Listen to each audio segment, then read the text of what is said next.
बाई हा शब्द मराठीमध्ये आपल्याला एकेरी वाटतो, पण जर मूळ भाषेमध्ये आपण त्याचा अभ्यास केला तर तो एक रिस्पेक्टफुल मूळ भाषेत आलेला आहे.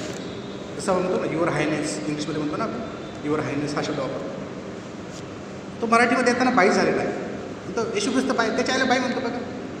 जे नवीन अभ्यास करणारे असतात ना, किंवा ज्यांनी कधी ग्रीक बायबल वाचले किंवा इंग्लिश बायबल वाचले ते म्हणतात येशू ख्रिस्त बाई कवर म्हटलं, आईला बाई नाही म्हटला. तो ते मराठीत भाषांतर येताना बाई झालं. ॲक्च्युली ते शब्द आहेत युअर हायनेस किंवा प्रतिष्ठित.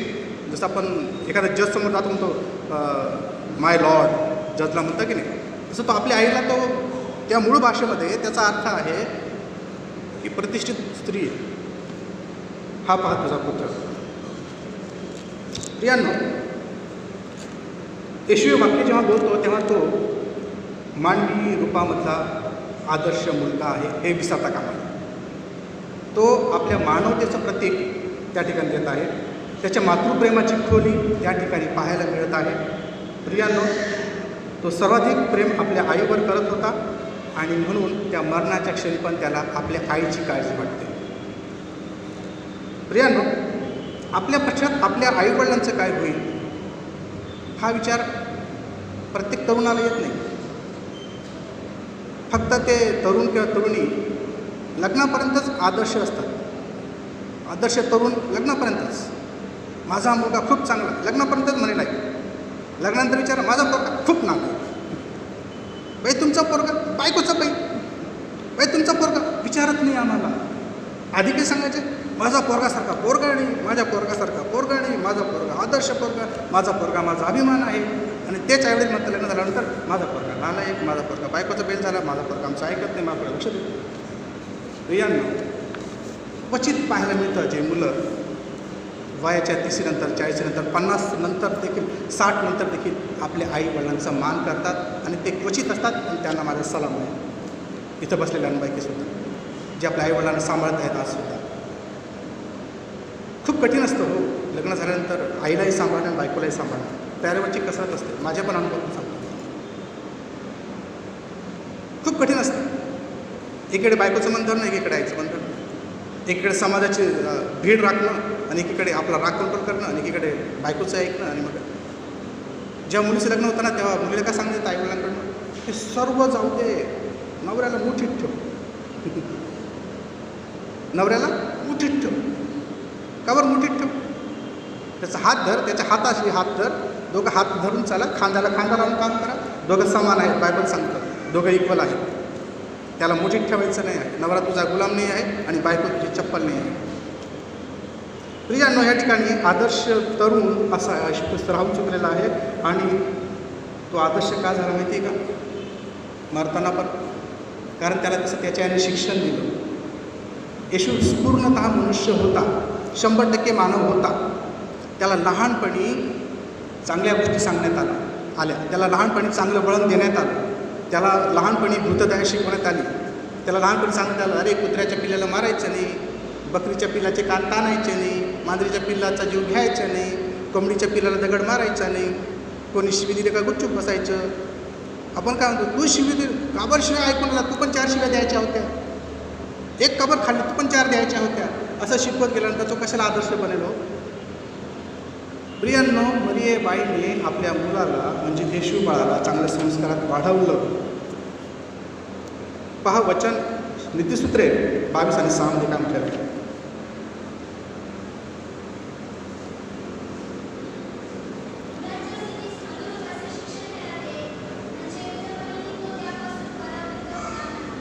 मुलाच्या स्थितीस जसा मुलगा आहे तसा, तो लहान असेल तर तसं शिक्षण दे, किशोर अवस्थेत असेल तर तसं शिक्षण दे, तरुण असेल तर तसं शिक्षण दे. मुलाच्या स्थितीस अनुरूप असे शिक्षण त्याला दे, म्हणजे तो वृद्धपणीही त्यापासून परावृत्त होणार नाही.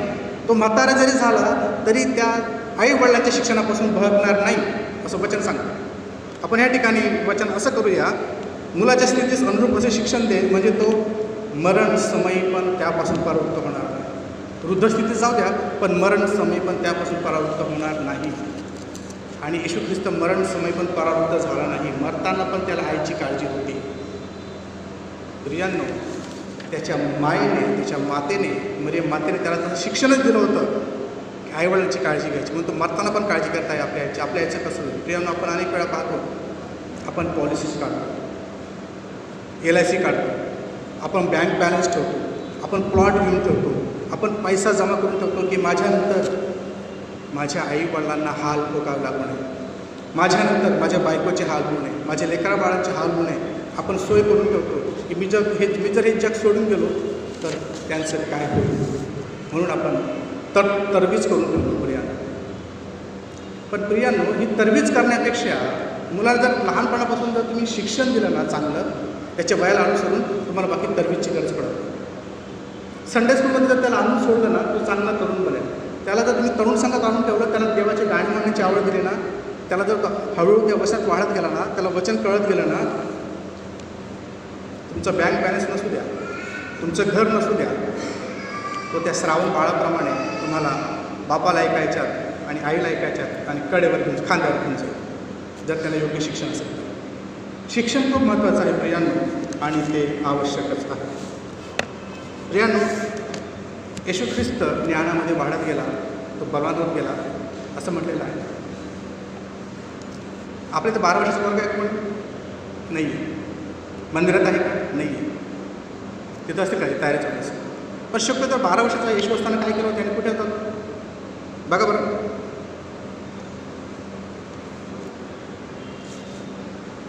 लूक 2:46 आणि बाबा,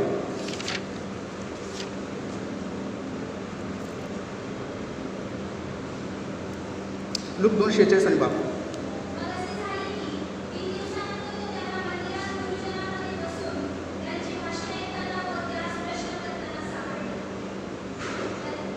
तो मंदिरात सापडला. 12 वर्षाचा बरोबर सापडला मंदिरात. आमचे 12 वर्षाचे बरोबर सापडतात व्हिडिओ गेममध्ये. पप्पा हा व्हिडिओ गेम डाउनलोड करून द्या. आमचे 12 वर्षाचे बरोबर सापडतात, पप्पा यांनी मला शिवी दिली, मी त्याला 4 घेऊन आलो, शाबास बेटा. पप्पा यांनी माझं डोकं फोडलं, मी त्याचं तंगडं तोडलं, शाबास बेटा. आपले 12 वर्षाचे बरोबर आहेत का संडे स्कूलला, आहेत का मग चर्चमध्ये? तो 12 वर्षाचा असताना मंदिरात होता आणि म्हणून तो वधस्तंभावरून आईची काळजी घेतो. जो 12 वर्षाचा पोरगा चर्चमध्ये येत असेल ना, त्यांच्या आईवडिलांना माझा सलाम आहे. जे तरुण पोरं चर्चमध्ये येतात त्यांच्या आईवडिलांना माझा सलाम आहे. त्यांनी योग्य वेळ लावला आपल्या पोरांना. तेव्हा जेव्हा ते आईवडील म्हातारे होतील, जेव्हा त्या आईवडिलांना या मुलांची गरज पडेल, तेव्हा हे मुलं त्यांचा सांभाळ करतीलच करतील असं म्हटलेलं आहे प्रियांनो वचनामध्ये.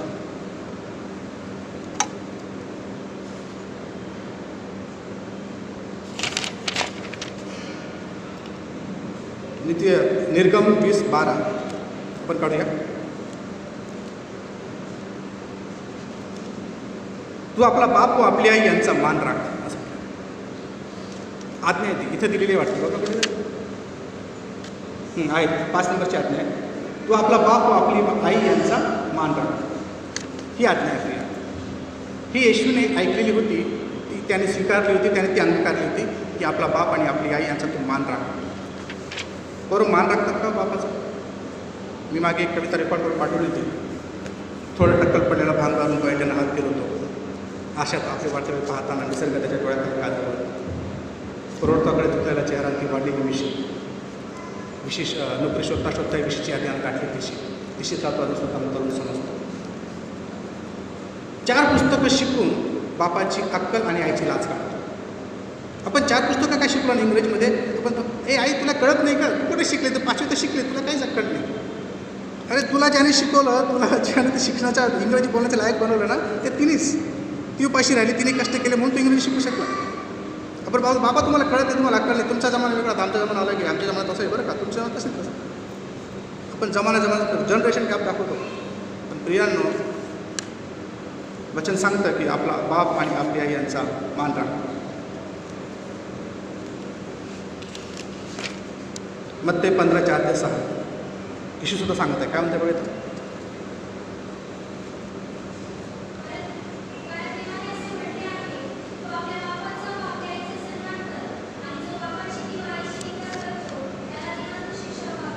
तू आपल्या बापाचा व आपल्या आईचा सन्मान कर असं म्हटलेलं आहे. आपल्या आईचा सन्मान कर, आणि जो निंदा करतो त्याला देहांत शिक्षा व्हावी, देहांत आणि मरेपर्यंत त्याला शिक्षा व्हावी.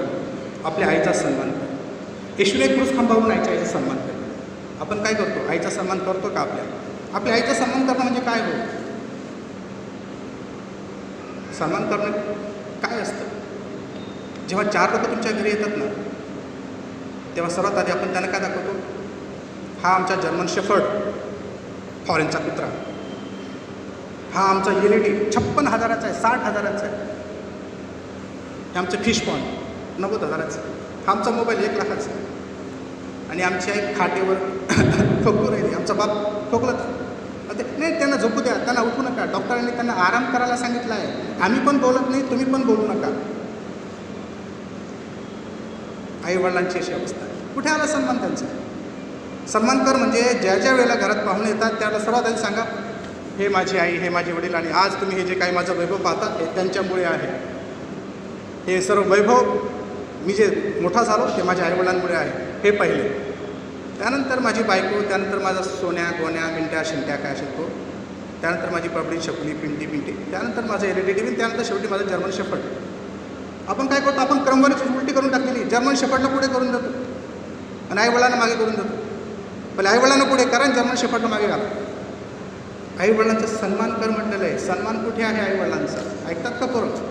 तरुण मुली ऐकत नाही आपल्या आईचं. मी नाही देत माझा मोबाईलचा. ते मोबाईलमध्ये काय बघू तर ते आहे. एक सिम चालू आहे, दुसरं आम्हाला माहीतच नाही, दुसरा नंबरच माहीत नाही आपल्याला. आपण एकाच सिमवरून कॉल करतो, पूर्वीकडे दुसरा नंबर माहीतच नाही. पासवर्ड माहीत नाही मुलांचा काय असतो तो. माझ्या मोबाईलचा पासवर्ड माझ्या 100 पोरांना माहिती आहे गोष्टींची. माझ्या बायकोलाही माहिती आहे, माझ्या पोरालाही माहिती आहे. एनी टाईम चेक करा मोबाईल. प्रियांनो, आपण पासवर्ड का ठेवतो? का लपवतो आपण गोष्टी? आदम का लपला होता? कारण त्याला माहीत झालं तो नग्न आहे म्हणून तो लपला होता. लपवण्यासारखा आहे म्हणून तो लपला होता. आपण पासवर्ड ठेवतो कारण आपल्याला इथं काहीतरी लपवायचं आहे म्हणून आपण पासवर्ड ठेवतो.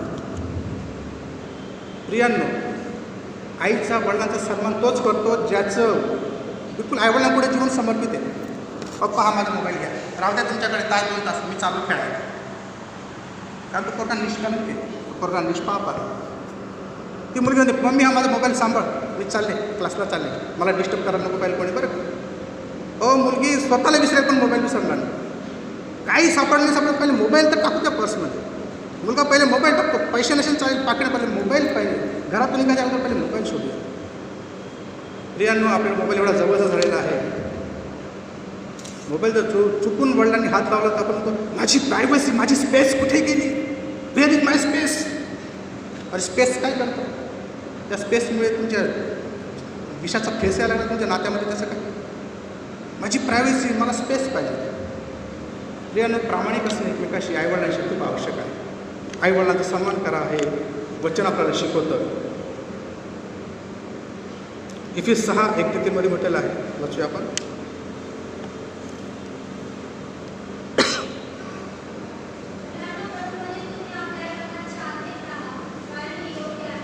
मुलांनो, आपल्या आईबाबाच्या आज्ञेमध्ये राहा. मुलांनो, आपल्या आईबाबाच्या आज्ञेमध्ये राहा, कारण हे योग्य आहे. जर आईवडील म्हणतात नाही वापरायचा मोबाईल, नका वापरू. आईवडील म्हणतात या पोरामध्ये नका राहू. आईवडील म्हणतात या मुलीमध्ये नको राहू. आईवडील म्हणतात 7 वाजच्या आत घरात ये 7च्या आत. आईवडील म्हणतात 10 वाजेनंतर घराबाहेर जायचं नाही जायचं, कारण वचन सांगतात ते योग्य आहे. जो मुलगा आईवडिलांचं ऐकत नाही त्याचं नंतर कोणीच ऐकत नाही. जो मुलगा आईवडिलांचं ऐकत नाही त्याचं नंतर कोणीच ऐकत नाही. कोणी त्याला समजून घेत नाही, कोणी ऐकत नाही त्याचं. वचन सांगता आपल्याला पुढे म्हटलेलं आहे, आपला बाप व आपली आई यांचा मान राख. पुन्हा तो शब्द आला, आपला बाप व आपली आई यांचा मान राख. ही पहिली व वचनयुक्त आज्ञा आहे. ही वचनयुक्त आज्ञा आहे की आपला बाप व आपली आई यांचा मान राख, यासाठी की तुझे कल्याण व्हावे, पृथ्वीवर तू दीर्घायू व्हावे.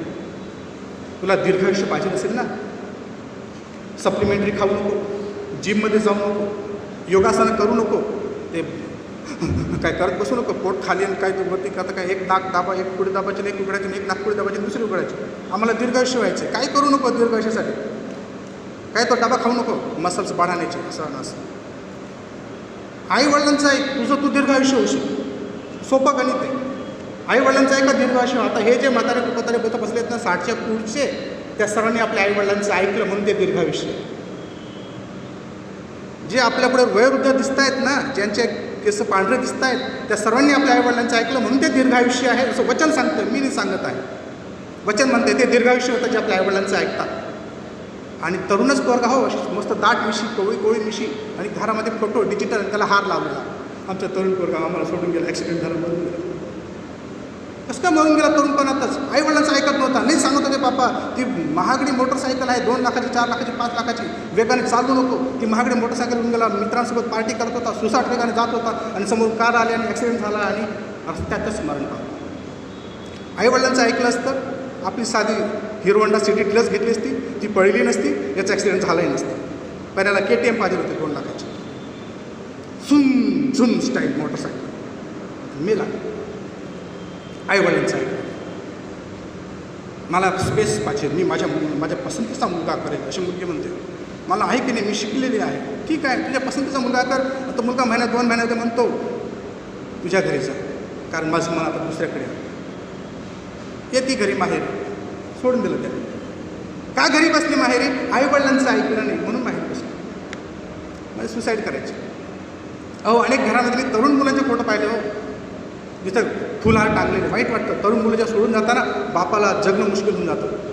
तरुण मुलाच्या पेटीला खांदा देणं सर्वात कठीण भाग आहे. तरुण मुलीला घरात बसलेलं पाहणं सर्वात दुःखदायक प्रसंग आहे.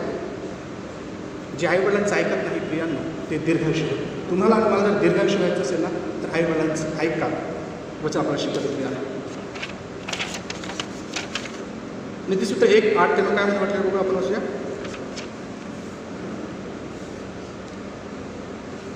नीतिसूत्र 1 वचन 8 ते 9.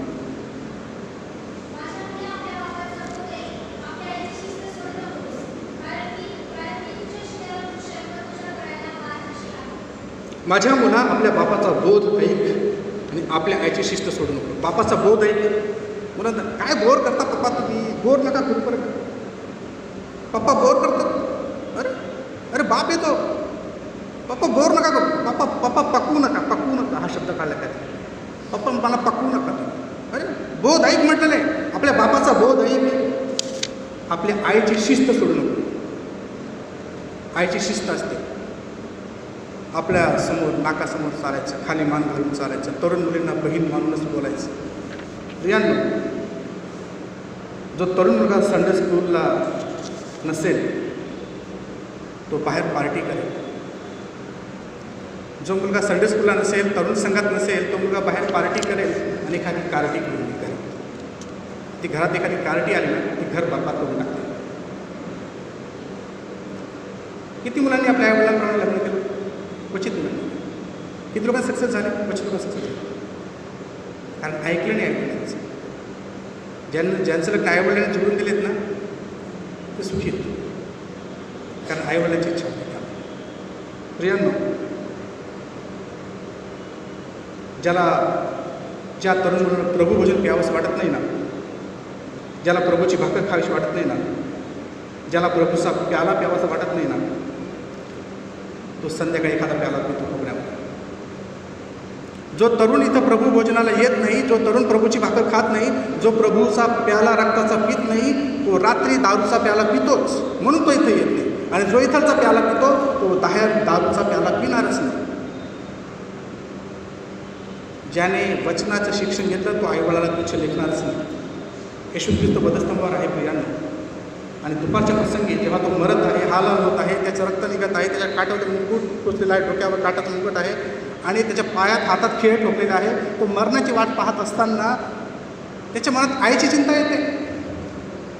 तो म्हणतो आपल्या आवडत्या शिष्याला, योहानाला, ही पाहा तुझी आई, आणि आपल्या आईची सोय लावून जातो. येशू ख्रिस्त एकटा होता त्याच्या आईवडिलांना. योसेफाकडनं मरियेला 4 पुत्र अजून झाले होते.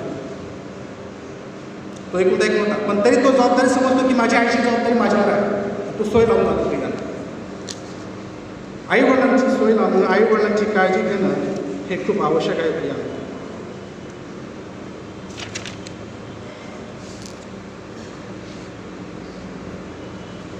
आपण जर आईवडिलांना सांभाळत नाही तर आपली मुलं पण आपल्याला सांभाळतात का? नाही सांभाळत. परवा तेव्हा एक व्हिडिओ पाहिला मी आणि एक फोटो पाहिला फेसबुकवर की एक मुलगी सहलीला गेली आपल्या शाळेच्या मुलामुलींसोबत. आणि ती फिरत आहे वृद्धाश्रमामध्ये आणि तिथं तिला तिची आजी भेटली. आणि ती आजीच्या घरात पडून रडत आहे, ती आजी पण रडत आहे, ती मुलगी पण रडत, त्याचा फोटो आलेला आणि खाली लिहिलेलं होतं की ह्या पोरीला असं सांगण्यात आलं की तुझी आजी नातेवाईकांकडे राहिली. त्या पोरीला माहीतच नाही की आपली आजी ह्या वृद्धाश्रमामध्ये आहे. ती एवढीशी पोरगी आपल्या आईला आजीला पण रडत आहे. ती काय विचार करत असेल, माझी आई माझी खोटं बोलले, माझ्या आईवडिलांनी त्यांच्या आईला सांभाळू शकले नाही, मी काय सांभाळावं माझ्या आईला. प्रियांनो, जसं पेराल तसं उगवतं, जसं पेराल तसं उगवतं. आपले अन्न जलाशयावर सोडणे बहुत दिवसांनी तुझ्याकडे परत येईल असं म्हटलं. म्हणजे आज काही पुण्य करून ठेव, आज काही चांगले कर्म करून ठेव, म्हणजे अनेक दिवसांनी तुला तो आशीर्वाद मिळेल असं म्हटलं. आपल्याला जर वाटतं ना की आपल्या लेकरांनी आपल्याला हाल करू नये, म्हातारपणात आपण पण आपल्या आईवडिलांचे हाल करू. आपल्याला वाटतं की माझ्या पोराने मला सांभाळावं, तर आपण पण आपल्या आईवडील सांभाळायला पाहिजे. जर आपण आपल्या आईवडील सांभाळत नाही, आपला पोरगा किंवा पोरगी आपल्याला सांभाळणार नाही. तेव्हा कोरे वचनांद्वारे आपल्याला अधिक आशीर्वाद मिळू आणि आपण त्याच्या वचनाच्या जवळ जाऊ. प्रियांनो, माता जी आहे, मी एका शेवटी झालं तर थांबतो. आपण लहान असताना बघा, लहान मुलं जे असतं ना, ते आई जेव्हा त्याला दूध पाजते ना, एका तोंडामध्ये त्याचं दूध असतं आणि दुसऱ्या स्तनाला तो लाताने मारतो. बघा, खेळतो. लाता खाऊन दूध पाजणारी एकच माता जगामध्ये, ती आपली आहे. लाता खाऊन बाळाला दूध पाजते, तिला त्रास नसतो, पण तरी ती त्याचे पाय धरते, असे पाय धरून धरून त्याला बळजबरी दूध पाजते, पी म्हणते. लाता खाऊन दूध पाजणारी माताच आहे, दुसरं कोणी नाही. आपण पण असं करूया ना. नाही ऐकत आपली आई, औषध देऊया बळजबरी. आई तुला औषध घ्यावंच लागेल, तुझं डायबिटीसचं औषध आहे, तुझा गुडघा दुखतो, हे तिथं मलम लाव. आपल्या पोराला सांगू, डायबिटीस घे, आजीचे पाय चोळूनच देतो. नाही ऐकत आजी, कशी नाही ऐकत. पाय धरले आजीचे, हात धरले आजीचे, तिच्या गुडघ्याला लावून देते मलम, कशी ऐकत नाही. ती नाही म्हणते चष्मा लावायला, लावून नवीन चष्मा आणून द्या, लावून द्या, हा चष्मा तुला घालावाच लागेल. मी ऐकत नव्हतो, मला बळजबरी खाऊ घालत होती ना तू. मी ऐकत नव्हतं, माझे पाय धरून धरून मला बळजबरी दूध पाजायची. आता मी तुला बळजबरी खाऊ घालतो, आता मी बळजबरी तुला औषध देतो, आता मी बळजबरी तुझे गुडघे दाबून देतो, आता मी बळजबरी तुझे पाय दाबून देतो, कारण माझ्यावर पण तू बळजबरी नाही. मला कळत नव्हतं तरी आपले मागे मागे फिरायचे, भाऊ माझ्या राजा खाऊन घे, माझ्या राजा खाऊन घे, माझ्या राजा खाऊन घे. तो राजा ऐकायचं आहे ना, बळजबरी खाऊ घालायची. म्हातारे लोक काय चिडचिड करतात, म्हातारे लोकांचं ऐकत नाही, म्हातारे लोक काय फेडप करतात. पण आपला विचार करा, आपण पण त्यांना किती फेडप केला लहानपणी, आपण ऐकायचं का?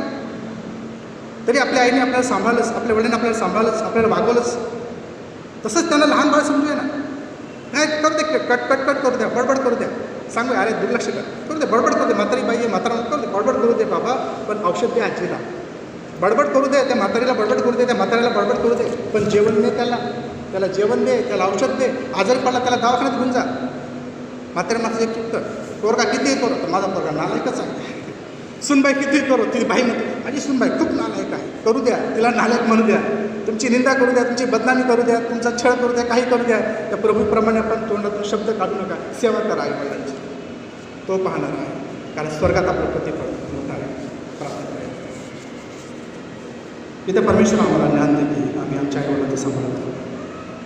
ज्याप्रमाणे पिता परमेश्वर तू आपल्या आईची काळजी घेतलीस आणि आपली शिक्षा घेतलीस,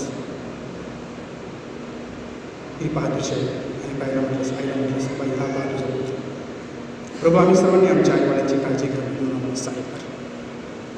प्रभू आम्ही चुकलो असेल आम्हाला क्षमा कर, आम्ही मान सन्मान नसेल केला आम्हाला क्षमा कर प्रभू. पण आज तुझ्या त्या वधस्तंभावर जवळ बसून, मधस्तंभाच्या पायथ्याजवळ बसून आम्ही असं म्हणत करत आहोत. आम्ही समजून घेतो प्रभू, जे वाक्य तू बोललास, जे आमच्या जीवनासाठी आवश्यक आहे, आम्ही आमच्या आईवडिलांचा सन्मान करू, आम्ही आमच्या आईवडिलांचा मान करू, तरच आम्ही दीर्घ आयुष्य करू. तुझ्या वचनासारखं तरी मनापासून तुला धन्यवाद देतो. येशूच्या नावात मागतो देतो.